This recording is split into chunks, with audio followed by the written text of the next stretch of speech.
اب جن بندوں کو اللہ رب العالمین اپنے گھر میں بیٹھنے کے لیے پسند فرما لیتے ہیں، پھر ان بندوں کے لیے اللہ رب العالمین کے کچھ احکام اور ہو جاتے ہیں کہ اے میرے بندوں، جن کو میں نے منتخب کر لیا ہے تو آپ نے 10 دن میرے گھر کے اندر ہی رہنا ہے، میرے گھر سے باہر نہیں نکلنا،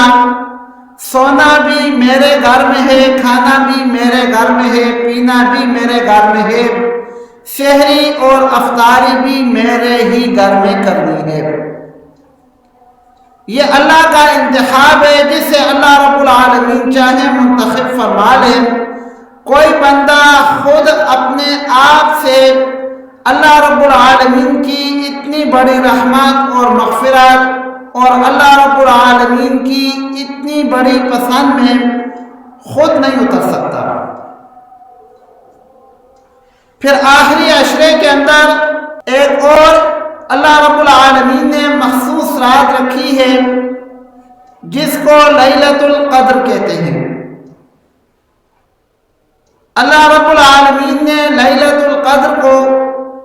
رمضان المبارک کے آخری عشرے کی طاق راتوں میں رکھ دیا ہے، لیکن یہ اللہ رب العالمین کی حکمت ہے کہ اللہ رب العالمین نے اس امت پر یہ ظاہر نہیں فرمایا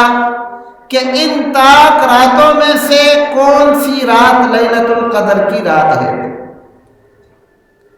بہرحال احادیث مبارکہ سے، آثار سے جو چیز معلوم ہوتی ہے وہ یہی ہے کہ آخری عشرہ کی طاق راتوں میں اللہ رب العالمین نے لیلۃ القدر کو رکھ دیا ہے، اور لیلۃ القدر کے بارے میں اللہ رب العالمین نے قرآن مجید میں پوری ایک سورت نازل فرمائی ہے۔ اللہ رب العالمین فرماتے ہیں اِنَّا أَنزَلْنَاهُ فِي لَيْلَةِ الْقَدْرِ،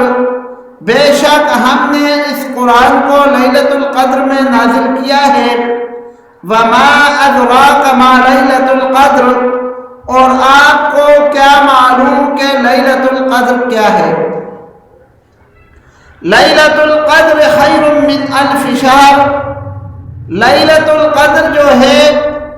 اس کا ثواب یا اس کی عبادت کا ثواب مہینوں کی عبادت سے افضل ہے۔ لیلۃ القدر خیر من الف شہر، لیلۃ القدر جو ہے یہ 1000 مہینوں سے افضل ہے۔ تنزل الملائکۃ والروح فیہا بإذن ربہم من کل امر سلام ہی حتی مطلع الفجر۔ اللہ رب العالمین فرماتے ہیں کہ یہ ایسی رات ہے جس رات میں میرے ملائکہ روح زمین پر تشریف لاتے ہیں اور طلوع فجر تک زمین پر ہی رہتے ہیں۔ تو جو لوگ اعتکاف میں بیٹھے ہوتے ہیں یقیناً اللہ کے گھر میں ہوتے ہیں، اگر یہ لوگ سوئے ہوئے بھی ہوں تب بھی اللہ رب العالمین کا یہ انتخاب ہوتا ہے اور اللہ رب العالمین ان کو اس رات کی عبادت کا ثواب عطا فرما دیتے ہیں۔ اور ایک اور حدیث مبارکہ کے اندر آتا ہے کہ آپ صلی اللہ علیہ وآلہ وسلم نے فرمایا کہ جو بندہ رات کو عشاء کی نماز باجماعت پڑھ کر سنت کے مطابق جا کر سو جاتا ہے اور پھر دوسرے دن صبح فجر کی نماز میں ایسے ہی آ کر امام کے ساتھ باجماعت نماز ادا کر لیتا ہے، اللہ رب العالمین اس کو ساری رات کی نفل عبادت کا ثواب عطا فرماتے ہیں۔ تو جو بندہ بھی رات کو عشاء کی نماز پڑھ کر سوتا ہے اور صبح کو فجر کی نماز میں شامل ہو جاتا ہے اور عشاء سے لے کر صبح تک کوئی کام بھی نہیں کرتا عشاء کے بعد جا کر سنت کے مطابق جیسے اللہ رب العالمین کے پیغمبر صلی اللہ علیہ وآلہ وسلم نے سونے کا طریقہ بتایا ہے، وقت بتایا ہے، جا کر سو جاتا ہے۔ اللہ رب العالمین کو اس کی یہ ادا اتنی پسند آتی ہے کہ وہ خود سویا رہتا ہے، لیکن اللہ رب العالمین اس کے سونے کو بھی عبادت میں لکھ دیتے ہیں۔ تو جو بندہ مسجد میں سویا ہوا ہو وہ تو بطریق اولا اس حدیث مبارکہ کا مصداق ہے۔ بہرحال لیلۃ القدر کی رات جو ہے یہ تاک راتوں کے اندر ایک رات ہے، اور اس کی عبادت میں اللہ رب العالمین نے بہت بڑا اجر اور ثواب رکھا ہے۔ خوش نصیب لوگ ہوتے ہیں جو رمضان المبارک کے اندر اس رات کو تلاش کرنے کے لیے یا تو پوری آخری 10 راتیں جاگتے ہیں یا پوری آخری 5 راتیں جاگتے ہیں۔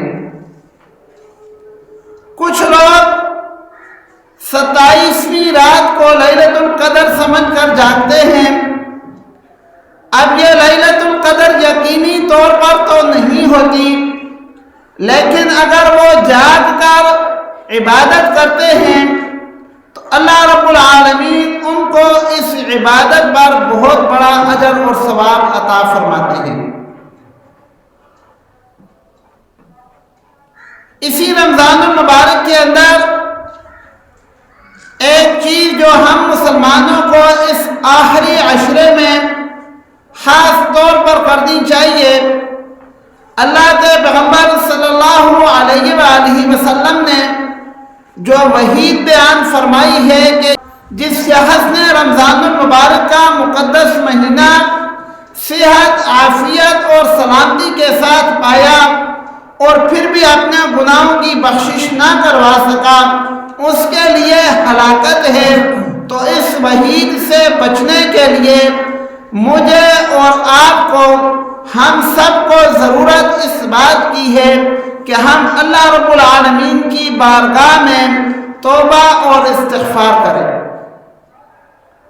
اور اللہ رب العالمین سے اپنے پچھلے گناہوں کی معافی مانگ لیں۔ اللہ رب العالمین کی ذات ویسے بھی معاف کرنے میں دیر نہیں لگاتی، اور رمضان المبارک کے اندر تو اللہ رب العالمین کی ذات خود اعلان کرتی ہے کہ یہ بخششوں کا، رحمتوں کا مہینہ ہے۔ تو جتنے دن رمضان المبارک کے رہتے ہیں، جتنی ساعتیں رہتی ہیں، ان ساعتوں کو ہم قیمتی بنائیں، توبہ اور استغفار کر کے، اللہ رب العالمین کی تسبیح کر کے، قرآن مجید کی تلاوت کا اہتمام کر کے، تاکہ ہم اللہ کے پیغمبر صلی اللہ علیہ وآلہ وسلم کی بیان کی گئی اس وحید میں داخل نہ ہوں۔